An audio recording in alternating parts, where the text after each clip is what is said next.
Yo, what's going on, guys? It's your boy. Welcome back to another video. Today I'm going to be doing a My Mini Movie review. Today I'm going to be reviewing a movie that came out on Netflix just the other day called You People. For those of you who have not seen a bunch of ads of this all over social media like I have, I'm going to go ahead and give you a brief summary of it. Basically, this is a Jonah Hill movie. He wrote it, he produced it, I believe, and he acts in it. He's the main actor. And it's a story where Jonah Hill, a white man, falls in love with a female character who is a black woman.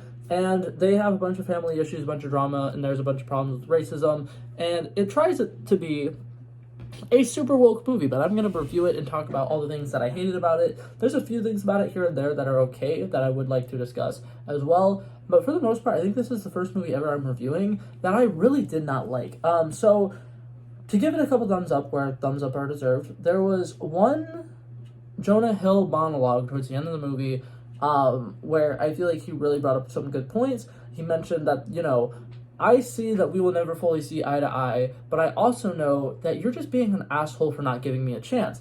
And that is very, very valid. And throughout the movie, he is treated like shit the entire movie. So finding him finally get up to that point where he does his little monologue and he's like, yeah, I'm trying my best here. I'm doing everything I can to make your daughter happy, and you're just choosing to single out the bad things about me instead of actually trying to come to accept me as the person that I am. And I feel like that monologue itself was actually relatively good. And the build up to it was also really good, but something that I absolutely hate about this movie, there's an ungodly amount of secondhand embarrassment in it, which I understand that's the point. It's trying to bring up a point that, hey, you shouldn't be saying these things around people of this other race. But here's the thing. It's stuff that, if this movie was made about 10 years ago, it probably would hit perfectly. It probably would hit great. But it's to the point where it's like, nowadays, people know better not to do this. People have learned, people have gone over a lot of this stuff. And the overall problem that I hate about this movie is it's showing that a black woman and a white man can't fall in love, and that it's a problem for relationships to be mixed or whatever. And it's trying so hard to be progressive that it's actually failing, and it's doing the opposite effect, where it's like, you guys are just looking stupid because this really hasn't been a problem that much in the last, 10, 15 years, give or take. And it's over here making it like oh my god, they would never work out because they have different religions and they grew up differently and stuff like that. And it really, really drives me insane because two people who love each other would make it work. And that's something where it's like, another thing that I hate about this movie, they meet by accident. She immediately assumes that he's racist. He immediately is like, oh, I'm not. Here's the reason why I thought this thing that I thought. And I kind of hate it because they meet or whatever, they immediately have this little bickerment of, you're racist. No, I'm not. You're just assuming that I'm racist because I'm white, basically, whatever. Interesting conversation. Very boring, right? And then they immediately start dating. They go on a couple dates. She finds him really funny. They hit it off, whatever, right?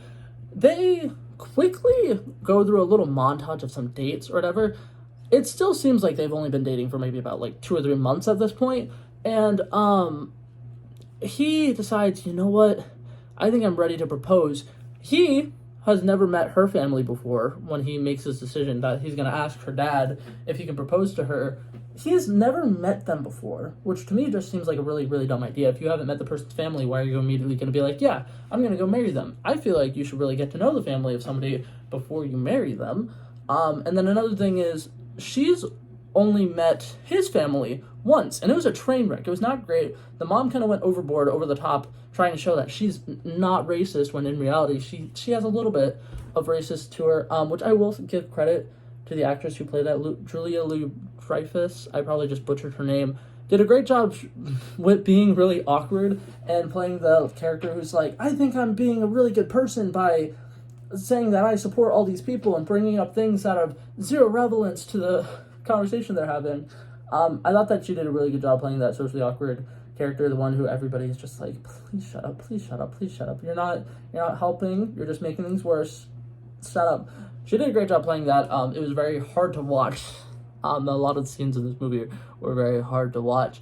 And something I didn't like about this movie was it seemed like Jonah Hill's character was about to win over Eddie Murphy, played the dad of his love interest. It seemed like he was finally going to win over that character, and instead they just kind of brushed past it.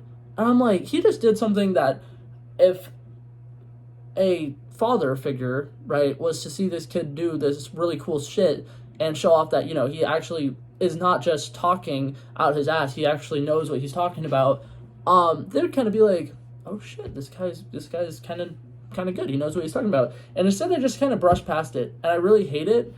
And like, I understand it's to just drive the plot forward, it's so stupid, it's painfully bad to watch. Another thing that's painfully bad, the humor in this movie. This movie's a rom-com, right? That's like the main labeling for it, is a rom-com. The amount of times I was actually laughing in this movie was maybe about 3 times throughout the entire movie. The only time jokes really hit were the scenes where Jonah Hill and the love interest were alone together. Literally the only time any jokes hit. They had one of my favorite stand-up comedians, Andrew Schultz.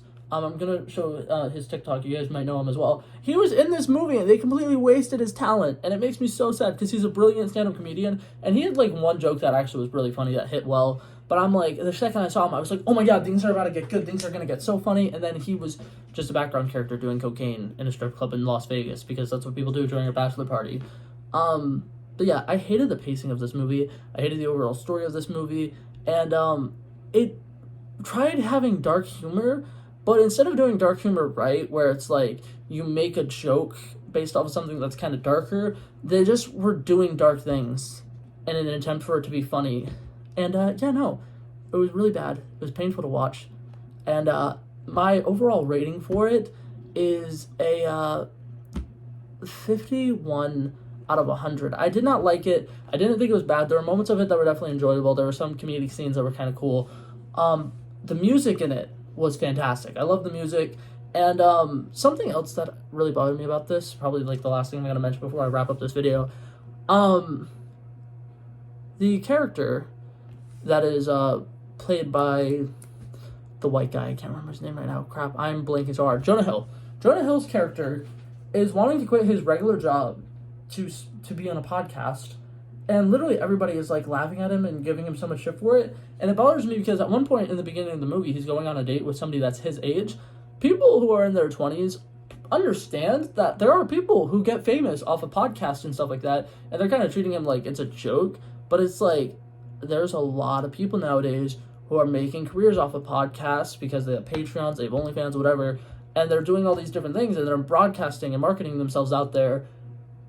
For everybody to be like, oh my god, this guy's so funny because he thinks he's going to have a podcast and he's going to be successful, is really dumb. Because nowadays, in today's culture, it is a job, and a lot of people know that it's a job, and a lot of people listen to podcasts on a daily basis. So when you hear somebody say, oh my god, you want to be a podcast person? That's what you want to do for your job? 9 times out of 10, that person probably listens to podcasts and doesn't realize that they're helping these content creators.